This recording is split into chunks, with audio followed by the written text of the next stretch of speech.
Hello everyone, আসসালামু আলাইকুম। সবাই কেমন আছো? আশা করছি সবাই অনেক বেশি ভালো আছো। তোমাদের দোয়ায় ও ভালোবাসা আমি অনেক ভালো আছি। তো আমার আপুরা অবশ্যই কমেন্ট করবা যে আমার ভিডিওগুলো কেমন হয়, বা আমি জানি আমার ভিডিওগুলো ভালো হয় না, তারপরেও তোমরা আমাকে উৎসাহ দিবা যাতে আমি নতুন নতুন ভিডিও বা ভালো করে ভিডিও করতে পারি। তোমাদের উৎসাহটা বা ভালোবাসাটা আমার বেশি দরকার, যা একটা মানুষকে সাহস যোগায়। তো আমি এখানে অনেকগুলাই রসুন নিয়ে নিছি বাটার জন্য। আসলে এই রসুনগুলো আমার দেশের থেকে আনা হয়েছিল, আমার বাবার বাড়ি থেকে।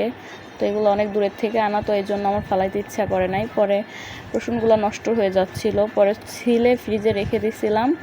পরে আর কি বাটতেছে এখন, মানে একটু নরম নরমও হয়েছে। এত কষ্ট আর কি হয় নাই বাটতে। কষ্ট হয় নাই বলতে গেলেও অনেক কষ্ট হয়েছে, যেহেতু অনেকটা রসুন। নরম হলেই কি, যারা আর কি পাটায় বেটে খায় তারাই বুঝে কতটা কষ্ট। তো এখানে আমি কাট করে করে ভিডিও করতেছিলাম। তো তোমাদের ভাইয়ার থেকে ভিডিও করে চাইলে সে ভিডিও করে দেয় না, তো আমারই টুকটাক করতে হয়, কিন্তু কষ্ট হয়ে যায়, তারপরেও আমি করি। তো তোমরা অবশ্যই আমাকে সাপোর্ট করবা, অবশ্যই উৎসাহ দিবা। আর কোনটা ভুল হয়, কোনটা কিভাবে করলে ভালো হতো, বা কিভাবে কি করলে ভালো হয়, অবশ্যই তোমরা সেগুলো আমাকে বলে দিবা। আমি সেইগুলাই করার চেষ্টা করব। আর যেহেতু আমি ফ্যামিলি বাসায় থাকি, আসলে বাইরের ভিডিওগুলোও দিতে পারি না, বাইরের মানুষের সাথে রান্না করতে হয়। তো আমি চেষ্টা করব সব কিছুই টুকটাক করে শেয়ার করার। আর মানুষের দিন সব সময় তো এক যায় না, মানুষের সময় ভালোও যায় খারাপ যায়, সব কিছু মিলায় আল্লাহর কাছে শুকরিয়া, আলহামদুলিল্লাহ। আমি সব কিছুতেই শুকরিয়া করি। আল্লাহ যাকে যেভাবে রাখছে সেভাবেই শুকরিয়া করতে হয়।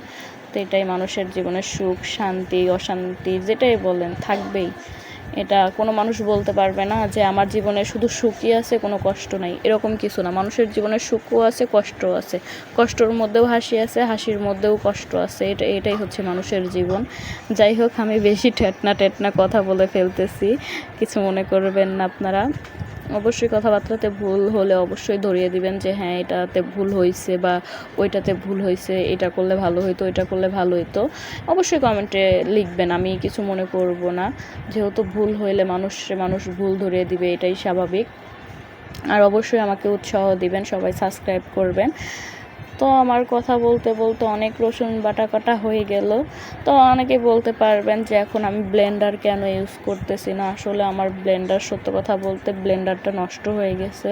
তো আমার ব্লেন্ডার সারতে গেলেও যে টাকা, কিনতে গেলেও সে টাকা। আসলে আমি এখন ভাবতেছি যে আমার ব্লেন্ডার একটা কিনতেই হবে। আসলে যেহেতু বাটা কাটার জন্য লাগে, এত হাত দিয়ে বাটলেও হাতে আর কি সহ্য নেয় না, অনেক কষ্টই হয়।